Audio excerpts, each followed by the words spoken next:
Video کو like کر کے آگے شیئر ضرور کر دینا۔ شکوہ نہ کرو، اس کا علاج کرو۔ غربت کا علاج کیا ہے؟ نمبر ایک، مسلمان تجارت کی طرف توجہ دیں، ہم تجارت کریں۔ مزدوری کو اسلام نے پسند نہیں کیا۔ اسلام ہمیں مزدور بنانے نہیں بلکہ اسلام ہمیں تاجر بنانے کے لیے آیا، اسلام ہمیں مالدار بنانے کے لیے آیا۔ آپ کو نہیں پتا اللہ کے رسول کی محنتوں نے اتنا مالدار کر دیا تھا کہ جب بحرین سے حضرت ابو ہریرہ آئے تو بیت المال کے لیے 7 لاکھ درہم لے کر کے آئے اپنے ساتھ۔ تو حضرت ابو ہریرہ کو فاروق اعظم نے ہنس کے کہا، ہنس کر کے کہا کہ ان کی طبیعت میں کچھ بھولا پن تھا، تو ہنس کر کے کہا کہ ابو ہریرہ تو کہتا ہے 7 لاکھ درہم لایا ہے تو تجھے گنتی بھی آتی ہے؟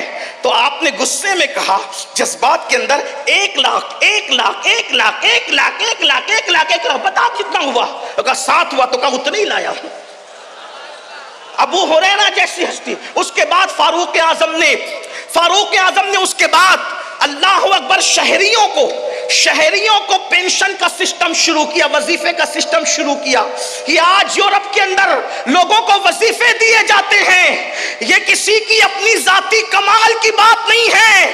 اگر شہروں میں وظیفے تقسیم ہوتے ہیں تو اس میں سب سے پہلے شروع کرنے والی ہستی عمر ابن خطاب کی ہستی ہے۔ ایک بات اور مجھے یہاں بڑی خوبصورت یاد آئی، جب وظیفے تقسیم ہونے لگے تو آپ نے ذمہ داری دی چند اصحاب کو کہ لسٹ بناؤ تاکہ مرتبے کے مطابق لوگوں کو وظیفہ دیا جائے۔ تو لوگوں نے پہلے بدری، پھر احد کے، اسی طریقے سے ترتیب وار جو ہے وہ بنایا۔ فاروق اعظم نے دیکھ کے کہا یہ لسٹ نہیں ہے، کہ پھر فرمایا اوپر ان کا نام لکھو جو رسول اللہ کے خاندان کے سب سے زیادہ قریب ہیں۔ پہلے اہل بیت کے نام لکھوائے اور فرمایا جس کا رشتہ نبی سے جتنا قریب ہے اس کو اتنا زیادہ حصہ دیا جائے گا، اور ازواج مطہرات کو سابقون الاولون مجاہدین کے برابر وظیفہ عطا کر کے بتایا کہ صحابہ وہ تھے جن کے دلوں میں اہل بیت سے نفرت نہیں تھی، بلکہ صحابہ تو تھے وہ جنہوں نے سب سے زیادہ اہل بیت سے محبت کی ہے، اور اہل بیت سے جتنی محبت اصحاب مصطفیٰ نے کی ہے 14ویں صدی میں کوئی اس کا تصور نہیں کر سکتا۔ یہ فاروق اعظم رضی اللہ تعالیٰ کا عشق رسول تھا۔ آپ نے پہلے اپنے آقا کی اہل بیت کو سامنے رکھا۔ بہرحال تو میں عرض یہ کر رہا تھا، پہلے نمبر پر مسلمان تجارت کو فروغ دے، تجارت کرے۔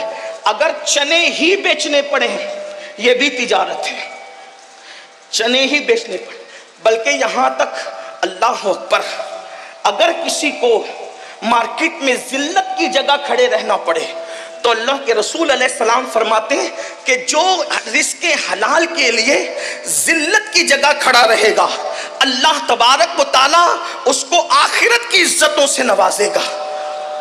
اس لیے پاکٹ مار نہ بنو، چیٹر نہ بنو، چور نہ بنو، سود خور نہ بنو، کسی کے مال کو ہڑپ کرنے والے نہ بنو، حلال تجارت کرو، حلال۔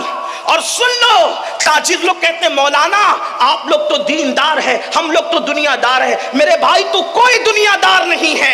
اگر تو اپنے بال بچوں کو محتاجی سے بچانے کے لیے حلال تجارت کر رہا ہے تو کوئی دنیا دار نہیں ہے۔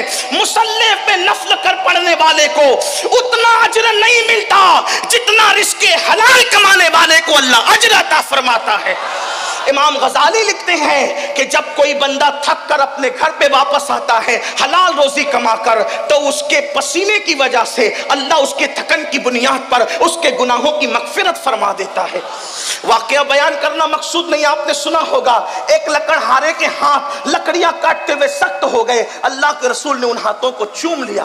نماز کی اہمیت اپنی جگہ ہے لیکن بحیثیت نمازی حضور نے کسی کے ہاتھ نہیں چومے، بحیثیت صائم روزے دار حضور نے کسی کے ہاتھ نہیں چومے، بحیثیت مجاہد حضور نے کسی مجاہد کے ہاتھ نہیں چومے، لیکن رزق حلال کمانے میں جس کے ہاتھ سخت ہو گئے تھے حضور علیہ السلام نے ان کے ہاتھوں کو چوم کر محبت کا اظہار فرمایا اور بتا دیا گیا جو ہاتھ حلال کمانے میں سخت ہو جاتے ہیں اللہ اس پر جہنم کی آگ کو حرام فرما دیتا ہے۔ اس لیے تجارت کو فروغ دو. لیکن آج کے لڑکے تو واٹس ایپ پہ لگے ہوئے ہیں, فیس بک پہ لگے ہوئے ہیں, موبائل پہ لگے ہوئے ہیں, لڑکیوں میں لگے ہوئے ہیں, برائیوں میں لگے ہوئے ہیں. کیسے تجارت کریں گے؟ ساری دنیا صبح اٹھتی ہے اور ہمارے جوان رات کے 3 بجے تک سوتے ہیں, اور 12 بجے 1 بجے جب ساری دنیا کا آدھا کام ہو چکا ہوتا ہے اس وقت وہ بیدار ہوتے ہیں. فضول نہ بنو, فالتو نہ بنو, تجارت کرو, تجارت میں برکت ہے. لوگ کہتے ہیں تجارت کیا کرے؟ میں نے کہا جب ملک شام کی منڈی میں صاحب معراج آمنہ کا لال بحیثیت تاجر کھڑے ہو سکتے ہیں تو ہماری کیا حیثیت ہے, ہماری کیا اوقات ہے؟ گھر پہ بیٹھ کر نرم گدوں پر بیکار نہ بنو, تجارت کرو. بلکہ اللہ کے رسول علیہ السلام نے فرمایا سچا تاجر انبیاء, صدیقین اور شہداء کے ساتھ جنت میں داخل کیا جائے گا. سچے تاجر کو نبیوں کے ساتھ جنت میں داخلے کی بشارت. اس لیے سچے تاجر بنو. اور ایک بات آپ سے کہتا ہوں, مال کماؤ لیکن حرام اور حلال میں تمیز کرو. یہ نہیں کہ جنگلی رمی سے بھی مال آ رہا ہے تو لے لو, جوے سے بھی آ رہا ہے تو لے لو. نہیں, جوا حرام ہے اور جوا تباہ ہوگا, جوا برباد ہوگا, سود ہلاک ہوگا, سود برباد ہوگا. اس لیے حلال ذریعے سے شارٹ ٹائم میں کروڑ پتی بننے کے چکر میں, ایزی منی کے چکر میں, راتوں رات کروڑ پتی بننے کے چکر میں اسلام سے ہٹ کر کوئی دوسرا راستہ اختیار نہ کرنا, ورنہ تباہ ہو جاؤ گے.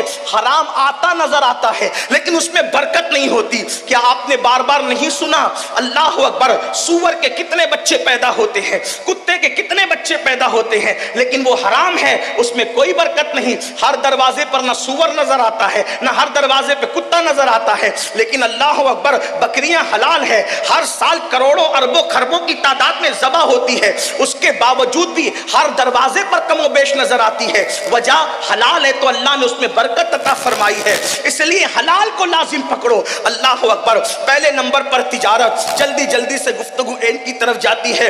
دوسرے نمبر پر زراعت, اس لیے کہ اگر تجارت نہیں کر سکتے تو چلو کسان بن جاؤ, زراعت کا پیشہ اختیار کرو. ہمارے ابا جان حضرت آدم علیہ السلام نے زراعت کا پیشہ اختیار فرمایا. اللہ اکبر. انبیاء الگ الگ پیشے سے وابستہ رہے. اللہ, حضرت آدم علیہ السلام زراعت کرتے تھے. اچھا, زراعت اور کسان بننے میں فائدہ کیا ہے؟ ایک تو وہ پیسہ بھی دیتا ہے اور دوسرا اجر بھی دیتا ہے. یعنی آپ نے جو پودا بویا ہے, آپ نے جو درخت لگایا ہے, جب تک وہ تر رہے گا وہ اللہ کا ذکر کرے گا. جب تک ذکر کرے گا آپ کے نامے اعمال میں ثواب لکھا جاتا رہے گا. جو اس کے سائے میں بیٹھے گا آپ کو ثواب ملے گا, جو اس کے پھول کی خوشبو سونگے گا آپ کو ثواب ملے گا, جو اس کا پھل کھائے گا آپ کو ثواب ملے گا. حتیٰ کہ اگر اس سے چڑیا بھی دانا چگے گی اللہ آپ کو اس کا بھی اجر عطا فرمائے گا اور صدقے کا اجر عطا فرمائے گا. یہاں تک کہ درخت لگا کے مر جاؤ گے تو مرنے کے بعد بھی